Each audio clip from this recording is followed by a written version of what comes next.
Hello விவஸ், காலை வணக்கம். இன்று சந்தோஷத்துடன் காலை வணக்கம். மீனாம்மா என்னத்துக்காக சந்தோஷப்படுறேன் அப்படின்னா, இங்கே பாருங்களேன், புடல் பாருங்களேன், பிஞ்சு விட்ருக்காங்கங்க. இங்கே பாருங்க, இங்கே ஒன்று இப்போ தான் குட்டியாக பிறந்திருக்காங்க.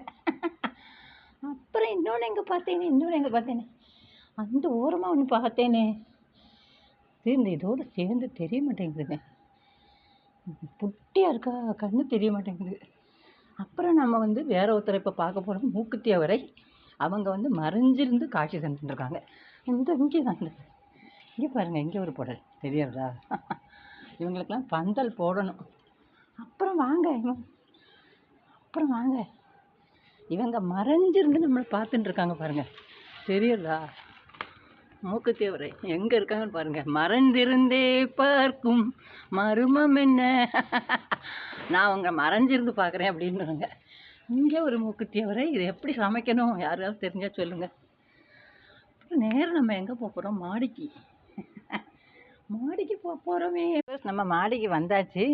எனக்கெல்லாம் இதெல்லாம் புதிய அனுபவம். மூக்குத்தி அவரை, அப்புறம் இந்த சிறகு அவரை, அப்படி இதை நேற்றுக்கு நான் என்ன செஞ்சுருந்தேன்னா, ஸ்டேட்டஸில் ஒரு பாட்டு பாடி வச்சுருந்தேன். நம்ம லதா ரங்கநாதன், முருகேஸ்வரி சப்ஸ்கிரைபர் இவங்கெல்லாம் நிறைய பேர் எனக்கு ஹார்ட் கொடுத்துருந்தாங்க.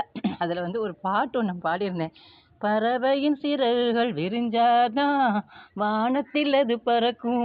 எப்படி இருக்குது இந்த சிறகை பாருங்களேன். பறவை பறந்து போகும் இல்லையா, அது மாதிரி பாருங்களேன், ரெக்கை பண்ணி. அப்புறம் இவங்களுக்கெல்லாம் இந்த குட்டி அப்படியே விட்டுறலாம் அப்படின்னு. அப்புறம் நம்ம வேறு என்ன பார்க்க போகிறோம்னா, கொஞ்சம் சங்கு புஷ்பமும் நான் பறிச்சிருந்தேன். அதையும் பார்த்துட்டு அப்படியே நேரம் இன்றைக்கி காய்கள் தான் பார்க்க போகிறோம்.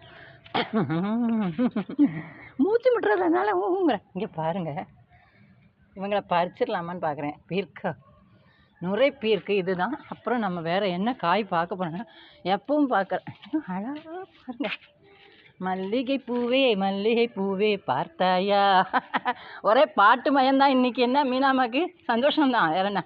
இங்கே பாருங்கள், அழகாக பூ பாருங்கள், மல்லி பூத்துருக்காங்கங்க செடிகளில்.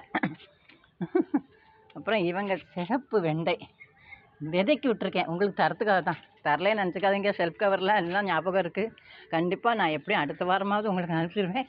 அப்புறம் குட்டி விடுதலை காய்ச்சிருக்காங்க. அப்புறம் காய்கள் மட்டும்தான் இன்றைக்கி காமிச்சிருக்கேன் உங்களுக்கு நான். கொத்தவரை இதோட முடிச்சிடலாமா அப்படின்னு பார்க்குறேன். ஆனால் வேறு என்ன, இவங்க மேரிகோல்டு எப்போவுமே நம்ம காட்சி தர்ற அழகு தான். சரி, நம்ம பூக்களை பார்த்துட்டு முடிச்சிடுவோம்.